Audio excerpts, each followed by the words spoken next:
O Killing, hoje líderes mundiais estão na Polônia para marcar o Dia da Memória do Holocausto, aniversário de 80 anos da libertação do campo de concentração de Auschwitz.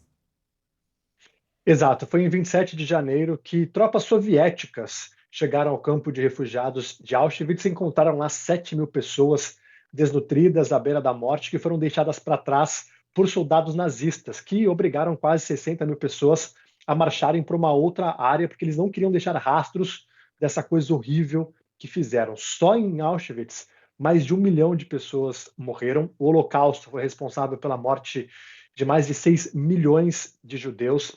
E os organizadores dessas cerimônias estão focando nos sobreviventes como não poderia deixar de ser. Cerca de 60 sobreviventes participando de várias cerimônias aqui na Europa, mas lembrando que na próxima cerimônia cheia, né, nos 90 anos da liberação de Auschwitz, provavelmente a gente quase não terá a presença de nenhum sobrevivente, porque na última data cheia, nos 70 anos, cerca de 300 sobreviventes participaram. Na de 60 anos, 1.500. Agora são cerca de 60. E eles são parte fundamental para que a história não seja esquecida. Uma pesquisa recente mostrou que na França, quase 50% dos jovens não ouviram falar no Holocausto.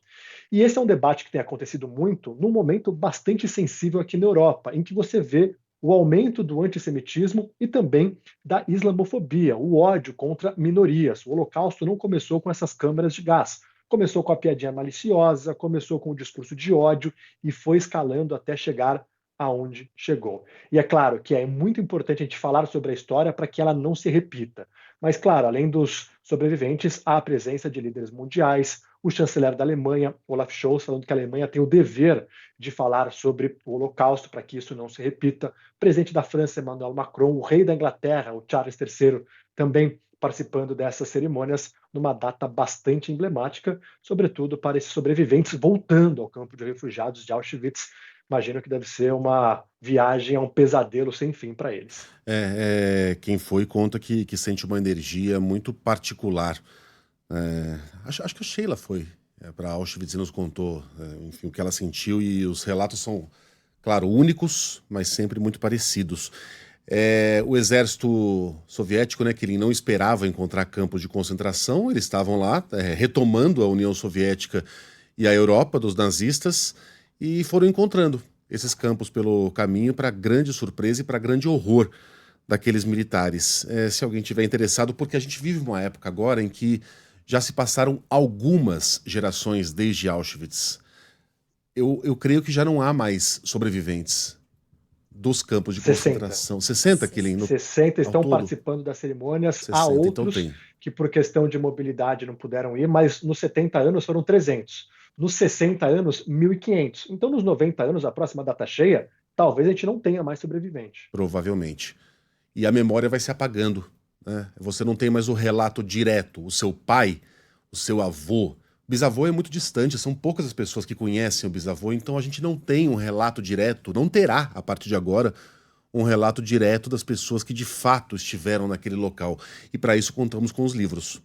E se você tiver que escolher um, eu escolheria É Isto um Homem, do Primo Levi, italiano, que foi levado para Auschwitz, E Questo un Uomo. E ele conta, ele foi bastante criticado, mas também muito elogiado por contar da sua experiência. Não sei se você já leu, que ele em Auschwitz, de uma maneira muito distanciada. Ele não coloca nada de autopiedade, não coloca nada de raiva, de ódio, de ressentimento, de vingança. Ele faz uma descrição precisa do que era a vida em Auschwitz. Ele morreu, caiu de uma escada. Até hoje ninguém sabe se ele caiu, se ele se matou ou se ele foi assassinado. Tem uma morte misteriosa também. E eu separei um trechinho aqui do É Isto um Homem. Estamos transformados em fantasmas, como os que vimos ontem à noite. Pela primeira vez, então, nos damos conta de que a nossa língua não tem palavras para expressar essa ofensa, a aniquilação de um homem. Num instante, por intuição quase profética, a realidade nos foi revelada. Chegamos ao fundo. Mais para baixo não é possível. Condição humana mais miserável não existe, não dá para imaginar. Não mais é nosso. Tiramo-nos as roupas, os sapatos, até os cabelos. Se falarmos, não nos escutarão, e se nos escutarem, não nos compreenderão. Roubarão também o nosso nome, e se quisermos mantê-lo, deveremos encontrar dentro de nós a força para tanto, para que além do nome sobre alguma coisa de nós, do que éramos. É Isto um Homem? Eu sei que as pessoas vão perguntar. Livro de Primo Levi, autor italiano. Obrigado. Ô, Quilin, ficou bonita aí a sua sala. Decoração nova, fundo Gostou? novo. Só não entendi por que, Pô, que o símbolozinho de rádio lá de tá no ar tá do avesso. É um protesto? Que nem bandeira ao contrário? Não é. No meu telefone, quando eu coloquei a câmera, apareceu o inverso. E eu virei, porque o certo é assim, ó. Agora Mas ficou eu acho que certinho. quando eu liguei a minha câmera, não sei se é diferente Não, mas a é isso é leitura. pra você, Quilin. Isso é pra você se ver e pra você fica que nem um espelho, né? Mas pra gente fica Exato, certinho.